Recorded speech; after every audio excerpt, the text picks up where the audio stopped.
Hello guys, welcome to my channel your RX. और आज हम एक ड्रग के बारे में जानेंगे जिसका नाम है वायग्रा।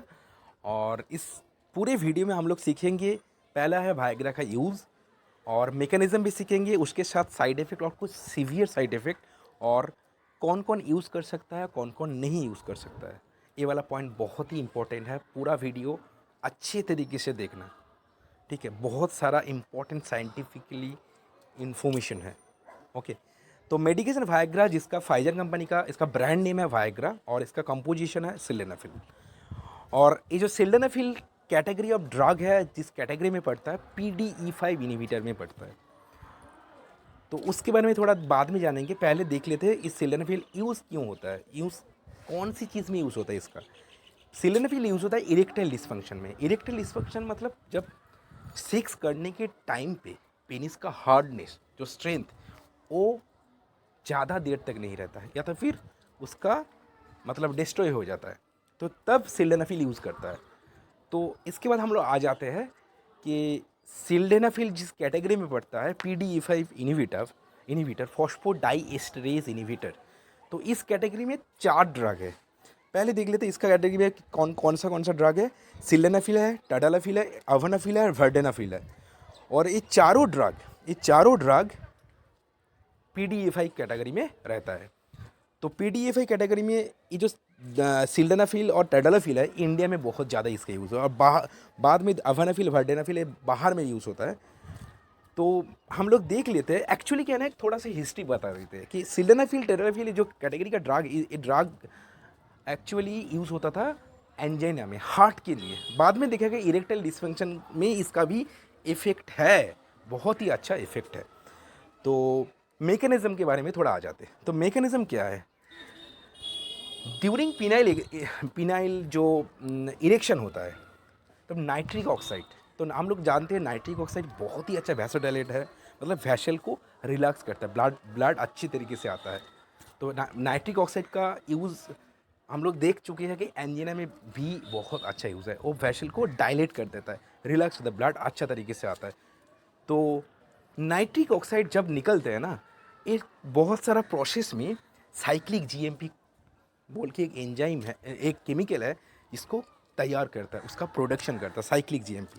इस साइक्लिक GMP इम्पोर्टेंट होता है इरेक्शन के लिए, मतलब पेनिस का स्ट्रेंथ के लिए, पेनिस का स्ट्रॉन्गनेस के लिए इसका इंपॉर्टेंस रहता है। तो नाइट्रिक ऑक्साइड से कन्वर्ट होकर आ रहा है साइक्लिक GMP से इम्पॉर्टेंट रहता है। तो होता क्या है, साइक्लिक GMP एक सिचुएशन में क्या है, उसका ब्रेकडाउन हो जाता है। किस एंजाइम के बदौलत, ये जो PDE5 एंजाइम है, PDE5 एंजाइम की बदौलत इसका ब्रेकडाउन हो जाता है। तो ब्रेकडाउन होने के बाद साइक्लिक GMP तैयार नहीं होता है। तो साइक्लिक GMP जब तैयार नहीं होगा तो इरेक्शन नहीं होगा। तो ड्रग बनाने के पीछे पर्पस था कि ये जो PDE5 को अगर हम लोग इनहिबिट कर देते हैं तो इरेक्टाइल डिसफंक्शन ठीक हो जाएगा, ठीक है। तो PDE5 इनिबिटर के बारे में हम लोग जान चुके हैं, मैकेनिज्म क्या है, पिक्चर में दिखाई दिया, यहाँ पे देख सकते हो मैंने जो बोला।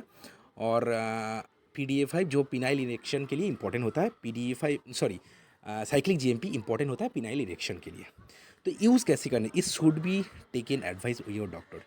ये ड्रग यूज़ करने से पहले ना, जिन लोगों को नहीं चाहिए और जिन लोगों को चाहिए, दोनों केस में आपको डॉक्टर की परमिशन लेके इसको यूज़ करना चाहिए।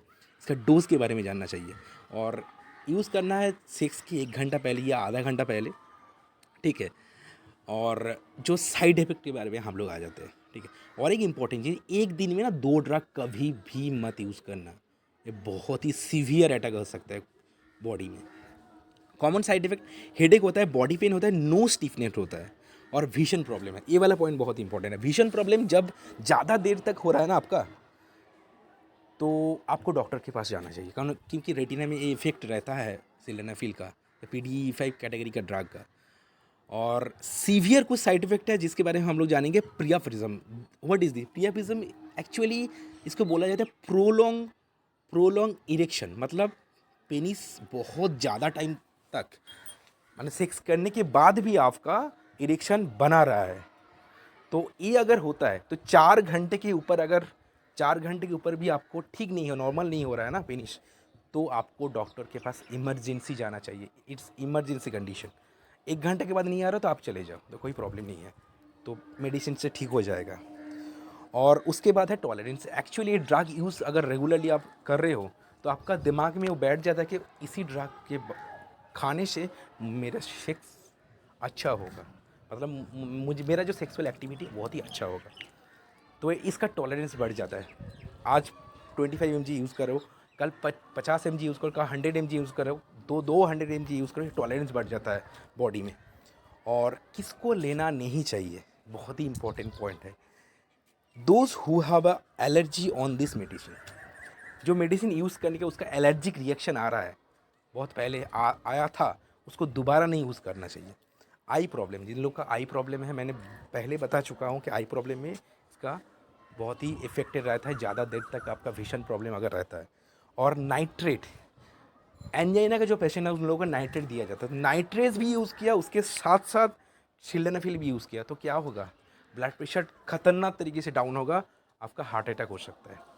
तो हार्ट का बीमारी का लोगों का के लिए बहुत ही नहीं यूज़ करना चाहिए। और उसके साथ साथ बोला गया है कि हाई एंड लो बीपी, बहुत ज़्यादा हाई होता है जिन लोगों का बीपी ब्लड प्रेशर, और लो हो जाता है उन लोगों को नहीं यूज़ करना चाहिए। उसके बाद पॉइंट है chronic liver and kidney disease, जिन लोगों का है क्रॉनिक कंडीशन में है, तो उन लोगों को नहीं यूज़ करना चाहिए। तो वायग्रा का यूज़ बहुत ही खतरनाक तरीके से हो रहा है, और जिन लोग का इरेक्टाइल डिस्फंक्शन का प्रॉब्लम नहीं है फिर भी वो लोग यूज़ कर रहे हैं, तो साइन एंड सिम्टम जो इरेक्टाइल डिस्फंक्शन का होता है वो डॉक्टर के पास जाना चाहिए। उसके बाद वायग्रा और जो भी यूज़ करना है, मेगालिस्टीन, टेडानाफिल, डोज हर एक इंसान का अलग अलग होता है, वो डॉक्टर बता देगा कैसे यूज़ करना है।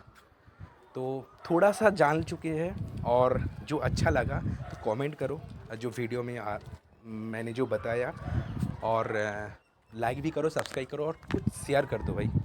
Thank you so much, thank you guys, thank you so